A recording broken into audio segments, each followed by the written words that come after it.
Walking the entire 500-mile-long route takes about 5 weeks. That's about 15 miles a day with an occasional day of rest.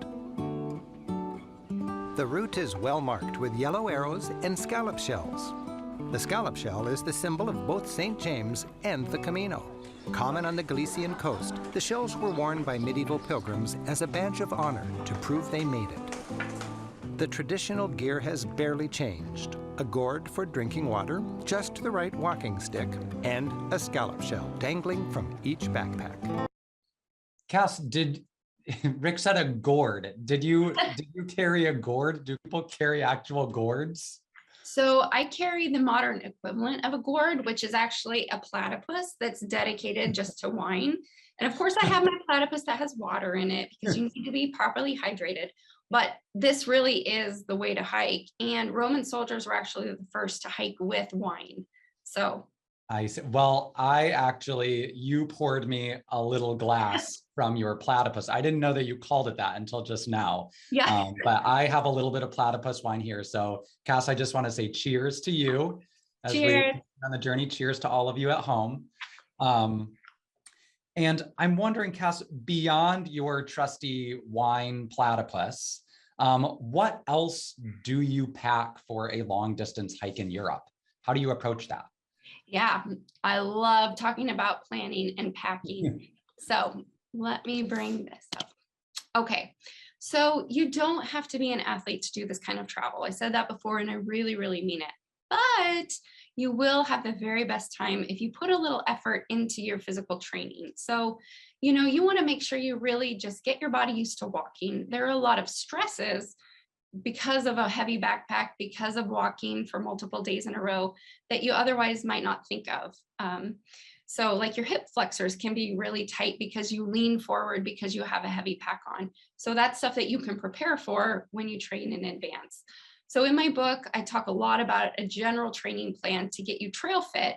But the main thing that I really like to recommend too is make sure that you simulate your walk as much as possible. So you don't just want to work up to walking for multiple days in a row, but you really want to train in your shoes. You want to train in the clothes that you're wearing on trail. You want to train in your backpack and make sure that everything gels. That's one of the very best things that you can do to prepare for a long distance hike, something that I do every time that I walk.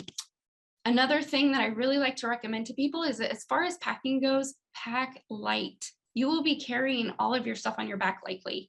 It's not common to do luggage transport on the Camino. So that means that everything you bring, you will feel on your back. So make it light. I like to pack with less than 20 pounds on my back. I'm kind of famous for my packing system, which is one trail outfit, one town outfit. You do a lot of laundry by hand each night, but you don't need much beyond that. You're covered for everything. So to make that work, I really recommend that you pack with a lot of merino wool because it resists odors, it's quick drying, and then also pack in a neutral color palette where everything goes with everything, and then you really can't go wrong.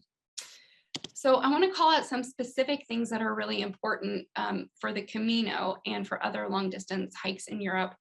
One of the most important things that you can think about is your footwear.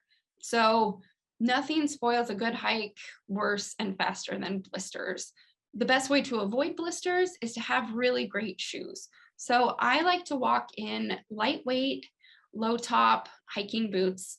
My hiking boots actually fit more like trail runners. They have good support, they have good soles. They're not huge and clunky like you would think of in a hiking boot. And I also like to walk in toe socks. So mine are called Ininji socks, and it's where each toe has a separate little opening. They're like gloves for your toes, and those really fight off blisters. I recommend that you start training in your hiking shoes at least 2 months before you leave because you really want them well broken in before you go.